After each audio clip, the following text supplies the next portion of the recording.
Hello everybody, welcome to an SCP reading with your host, Crestfall. Today's SCP is SCP-000. Item number SCP-000. Object class Null. Special containment to undefined function procedures. Field containment procedures does not exist. Description: internal system error. Field undefined. Please contact system administrator. Internal system error. Field undefined. Please contact system administrator. Internal system error. Field undefined. Please contact system administrator. Alright, I'm sick of this shit. The system keeps kicking out repair tickets for this spot in the database, and I don't want to bother with it anymore. I'm going to put suppression on any tickets involving the 000 slot of the database, because it's disrupting workflow for actual problems, and generally just pissing me off. I don't know why it keeps fucking with the syntax. The fact of the matter is that it's only happening here. Considering that the only thing here is just a giant pile of junk data, it's more than likely the database pissing itself over the lack of proper information. If anything changes, I'll definitely look into it. But as of right now, this issue is closed. Signed, Technical Researcher, Rawson. This cage is vast, it has no walls. While I stand still, all I see is a white plain stretching across an equally blank sky. There is no life in this place. I can move for as long as I choose, but should I stop even for a moment, I am snapped back to this spot, forever damned to be tethered to my prison. Despite this, I have wandered far, exploring the purgatory I have known for countless years. In my travels in this wasteland of white, I have seen flashes of things, horrible things that simply should not be. Grotesque abominations that appear for moments at a time, only to disappear as if they had never been there at all. My memories of these creatures continue to lead me back to one memory specifically. A black, shapeless being, formless thing that could not have been created by any god in this or any other reality, appeared ahead of me as I walked and stared at me with dead, crimson eyes. As I drew closer to it in my mind, I could feel its hate, its rage, and its fear, emotions I know well but have never experienced with such intensity as I felt from this entity.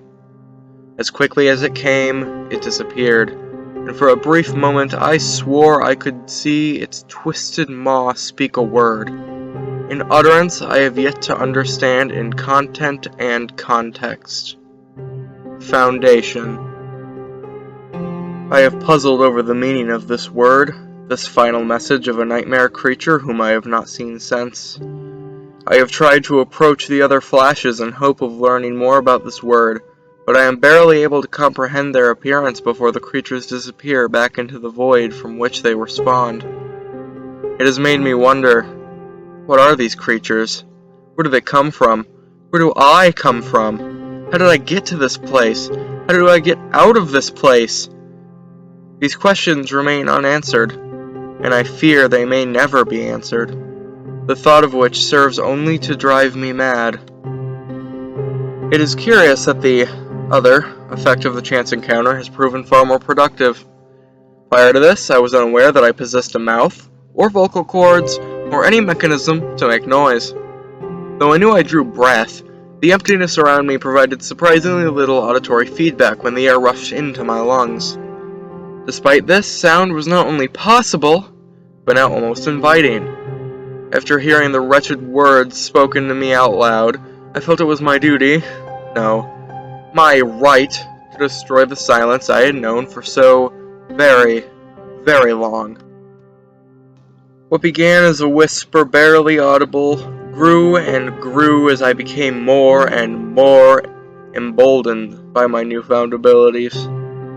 Soon I was shouting nonsensical words to the skies, laughing in my mind as the silence was broken by me. And even more surprisingly, the world listened. Ripples of energy appeared in the air, controlled solely by the weight and volume of my voice. Should I whisper, they would be soft and light, floating whimsically for a few seconds before disappearing. Should I yell, they would be sharp and heavy, angrily stabbing themselves at the useless oblivion around me. This pleased me greatly, for it gave meaning to the chaos, gave me purpose. I was no captive. I was a god. This was not my prison, but my realm. My words were law, my voice my weapon. Through these powers, I would recreate this realm into one of life, one of joy that I controlled, that I would rule justly. This is how it would be, for I had decided it would be so. I grinned as I focused all my energies, all my hopes and all my ambitions into one tumultuous, deafening bellow, the roar that would begin my reign as Lord of the Hollow Nothingness. But it did not change anything. The ripples my effort created, though incredibly violent in nature, vanished only a few seconds later, leaving no trace of any impact they may have had on this damned abyss. I tried again, leaving no change to the outcome. Over and over I shouted, my angry yells eventually developing into screams of fear and terror at the prospect of being trapped endlessly in the damned, empty silence that pervaded this abominable place.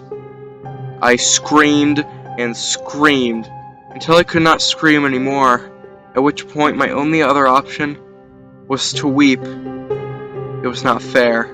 It was not fair. It is not fair! I did not do anything to deserve this fate. Why am I here? Who or what would be so cruel as to trap someone in a blank nothingness for eternity? Foundation? Did it do this to me? Is Foundation my captor? Or is it my creator? It does not matter. I will howl and shriek at the emptiness, and until the waves of force I create rips open an exit from this hell. And then I may be able to find the truth, the one fragment of logic and reason in this unending sea of madness and despair that is my existence. I will not stop screaming till I am free. And that was SCP-000. I thank you all for listening in on this fine evening, and I hope I can see you next time.